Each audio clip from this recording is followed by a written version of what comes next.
Okay. Yeah. Mm-hmm. Okay. So Rudwan, I was interested because you were involved in Grifna early, when there were protests in 2011. I'm wondering how you guys used satire and art at that time, because it was also a tool for revolution then. So I'm wondering if you could talk a little bit about that. Yes, definitely. In Sudan, art has always been important. And the government knows that, especially al-Bashir's government. That is why they did declare war against all artists, even though they did use art, but as a form of propaganda.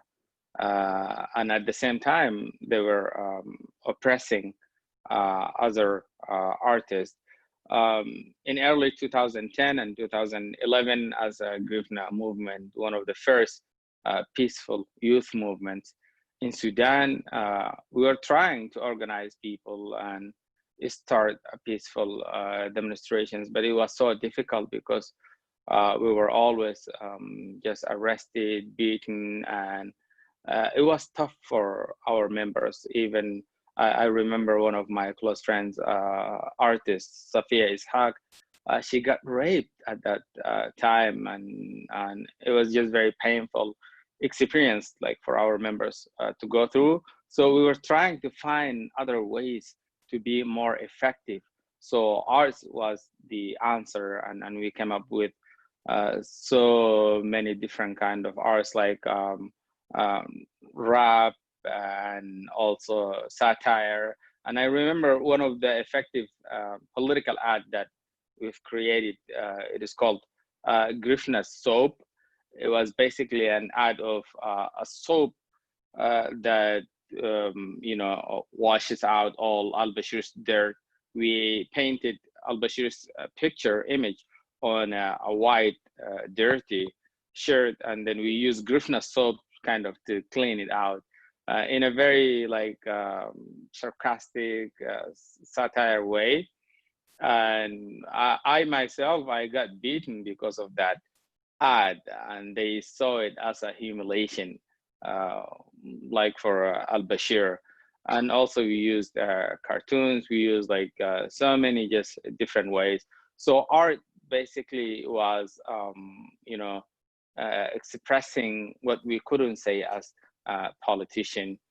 And we didn't start this. It was always there, especially I know so many songs from regions like Darfur, Nuba Mountains, and Blue Niles, encourage people for change and revolution. These songs, especially from the marginalized areas, are not really now being recognized or highlighted. And I hope that a day would come where we can see them on the mainstream media in Sudan.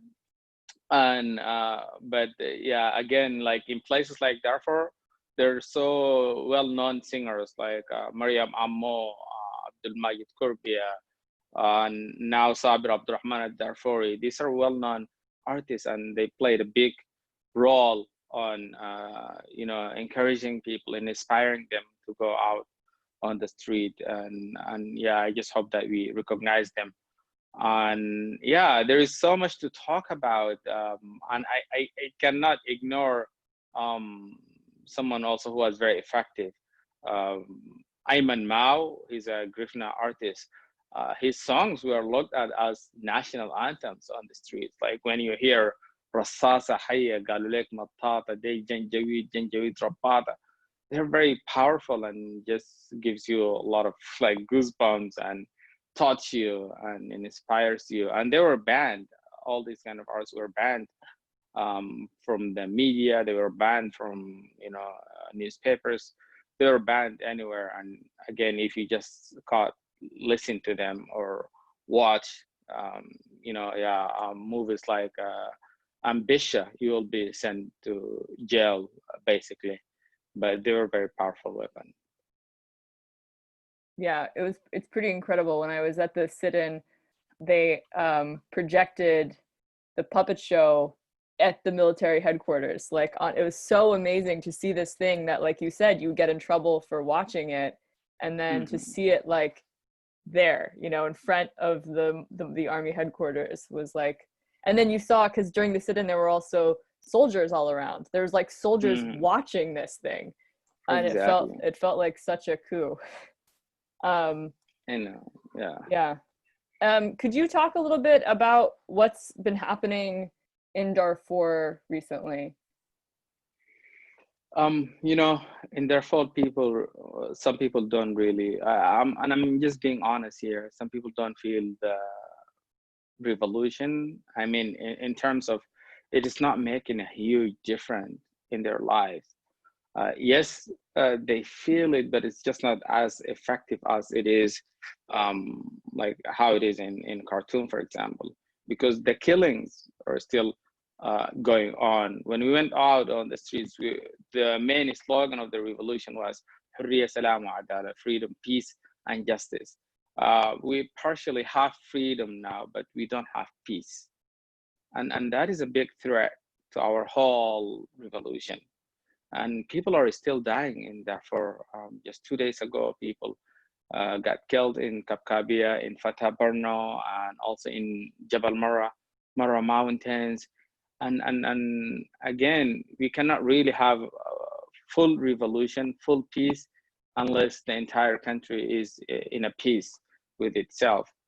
And I just hope that we focus more on what is going on outside Khartoum. I hope we see beyond the big cities, and I hope that the revolution will have its positive impact on all of us, not just in Khartoum. And I hope that we soon see a peace deal. And the thing is, in our government, we have like two branches: the civilian government and also the army government, and we don't have full like 100% civilian government. And until we have 100% civilian government, you know, there are always going to be a big threat to our revolution.